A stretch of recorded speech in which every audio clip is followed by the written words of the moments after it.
Bismillahirrahmanirrahim. Assalamualaikum warahmatullahi wabarakatuh. Halo, selamat pagi anak-anakku semua. Kembali lagi bertemu dengan Ibu Amalia dalam mata pelajaran IPA. Anak-anak, apa kabarnya hari ini? Alhamdulillah baik ya. Semoga kita semua selalu dalam lindungan Allah Subhanahu wa Ta'ala dan selalu diberi kesehatan. Amin. Ibu juga tidak akan lupa untuk selalu mengingatkan kalian agar terus menjaga diri dengan mematuhi protokol kesehatan, yaitu dengan mencuci tangan. Kemudian ada juga memakai masker, lalu menjaga jarak, menjauhi kerumunan, dan mengurangi mobilitas.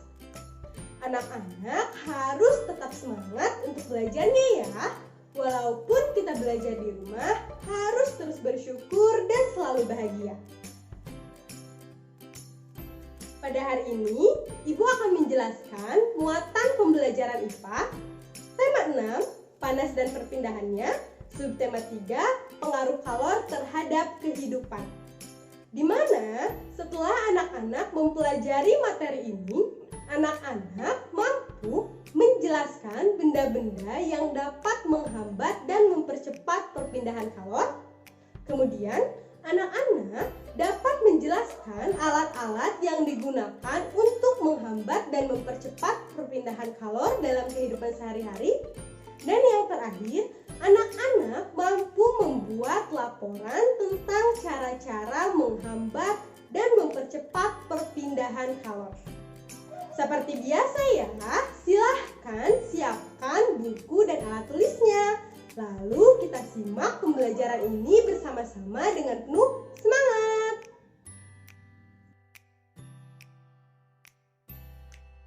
Anak-anak, sebelum kita ke materi, Ibu mau tanya nih.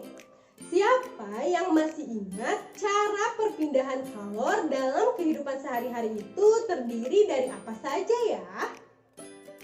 Ya, betul sekali. Cara perpindahan kalor dalam kehidupan sehari-hari terdiri dari konduksi, konveksi, dan radiasi. Kira-kira ada yang masih ingat gak ya? Contoh peristiwa dari perpindahan kalor secara konduksi, konveksi, dan radiasi. Ada yang masih ingat? Ya, salah satu perpindahan kalor itu adalah konveksi ya anak-anak. Contoh dari peristiwa konveksi adalah air yang dipanaskan di dalam panci.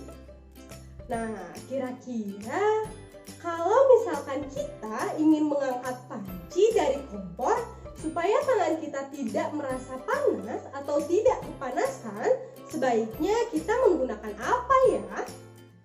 Menggunakan apa ya anak-anak kira-kira? Ya, betul sekali.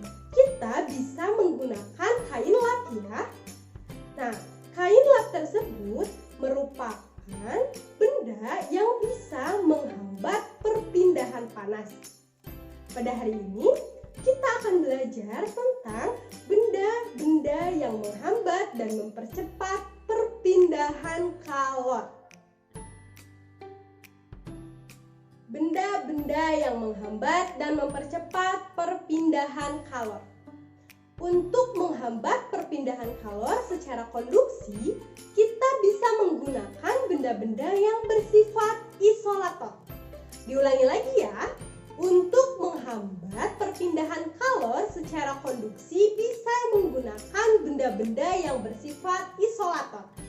Contohnya seperti karet, plastik, kayu, kain wol, dan ebonit. Sedangkan untuk mempercepat perpindahan kalor secara konduksi, kita bisa menggunakan benda-benda yang bersifat konduktor. Diulangi lagi ya. Untuk mempercepat perpindahan kalor, kita bisa menggunakan benda-benda yang bersifat konduktor. Contohnya seperti besi, aluminium, dan logam. Sementara untuk menghambat perpindahan kalor secara konveksi dan radiasi, kita bisa dilakukan dengan cara menjauhi atau memadamkan sumber panas. Sedangkan untuk mempercepat perpindahan kalor secara konveksi dan radiasi bisa dengan cara memperbesar sumber panas. Contohnya, kita bisa menambahkan jumlah kayu agar api semakin membesar. Seperti itu anak-anak, paham? Anak-anak, itulah benda-benda yang dapat menghambat dan mempercepat perpindahan kalor.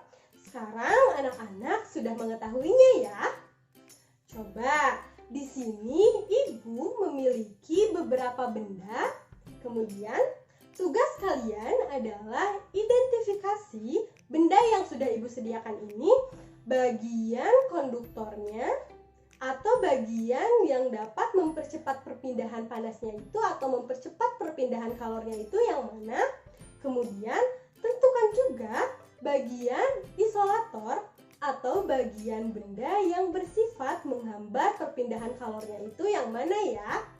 Siap-siap ya anak-anak. Benda yang pertama adalah, coba anak-anak perhatikan dulu. Di sini Ibu memegang benda apa ya kira-kira? Ini itu nama bendanya apa ya? Pasti kalian tahu ya semuanya. Ya, betul sekali. Ini adalah setrika. Pasti di rumah kalian setiap hari selalu melihat benda ini ya. Coba, menurut anak-anak, bagian konduktor atau bagian yang mempercepat perpindahan panasnya itu kira-kira bagian yang mana ya? Ya, betul sekali. Yaitu alas dari setrika ya anak-anak. Nah, ini. Kenapa Bu? Bagian alas setrika ini merupakan konduktor atau yang mempercepat perpindahan kalor. Kenapa ya? Ada yang tahu nggak? Ya, karena bagian alas setrika ini terbuat dari logam ya anak-anak, sehingga dapat mempercepat perpindahan kalor. Coba, untuk bagian isolatornya, kira-kira yang mana ya? Bagian isolator yang bisa menghambat yang mana ya? Iya, betul sekali. Bagian isolatornya adalah untuk memegangnya, untuk memegang setrika ini. Kenapa? Karena bagian pegangan ini terbuat dari plastik. Sehingga apabila setrika ini dicolokkan dan panas, kita tidak akan merasakan kepanasan karena ada bagian isolatornya, yaitu bagian yang menghambat perpindahan panasnya. Paham ya anak-anak?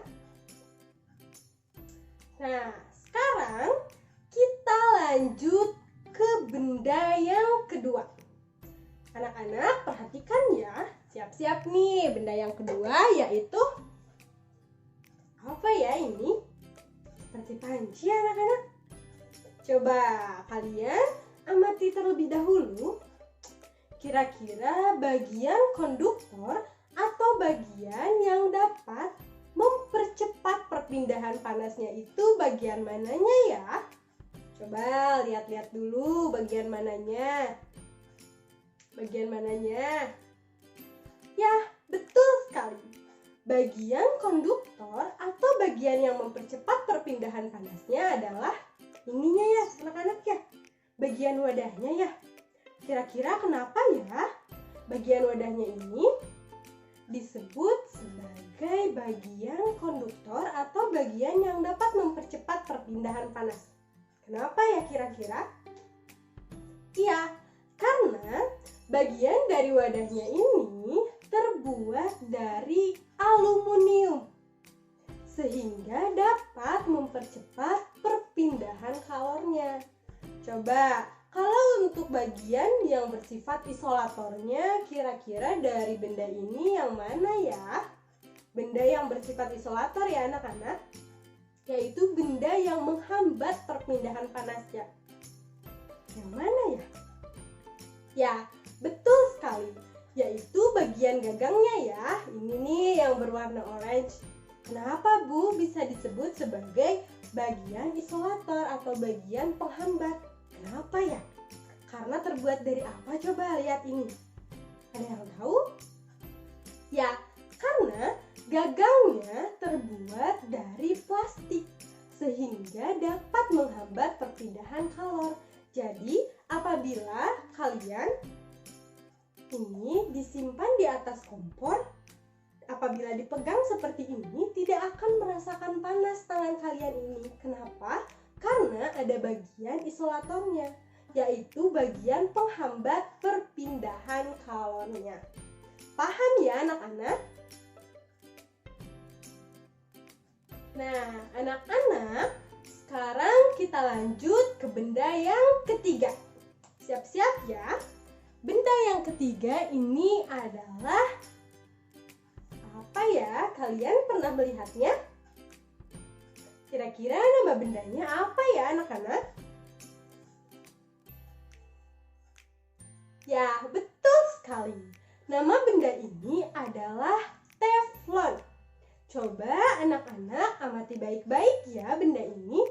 Kira-kira bagian yang bersifat konduktor atau bersifat untuk mempercepat perpindahan kalornya bagian yang mana ya? Bagian yang mana ayo? Ya, betul sekali. Adalah bagian ininya ya. Bagian dari wadah teflonnya ya. Kira-kira kenapa? Ada yang tahu? Ya, betul sekali. Karena bagian dari teflon ini, wadahnya ini terbuat dari logam, sehingga dapat mempercepat perpindahan kalornya. Coba anak-anak perhatikan, kalau untuk bagian yang bersifat isolator atau bagian yang dapat menghambat perpindahan kalornya dari teflon ini, kira-kira bagian yang mananya ya? Bagian yang mana yo? Ya, betul sekali. Bagian yang bersifat isolator atau menghambat perpindahan panasnya adalah gagangnya ya anak-anak. Gagangnya. Kenapa gagangnya bersifat isolator? Kenapa ya kira-kira? Karena gagang dari teflon ini terbuat dari kayu. Dari kayu ya anak-anak. Sehingga dapat menghambat perpindahan kalornya. Jadi, apabila saat kalian memasak di atas kompor yang menyala dan apabila kalian memegang gagangnya, itu tidak akan merasakan panas. Karena gagangnya ini bersifat isolator atau menghambat perpindahan kalornya. Seperti itu anak-anak. Paham? Nah, setelah anak-anak bisa mengidentifikasi bahan konduktor dan isolator dari benda-benda ini, berarti anak-anak sudah bisa membedakan ya, mana benda yang bersifat isolator dan mana benda yang bersifat konduktor. Sekarang silahkan siapkan buku tulisnya ya. Di sini Ibu memiliki gambar-gambar kegiatan yang berhubungan dengan perpindahan kalor.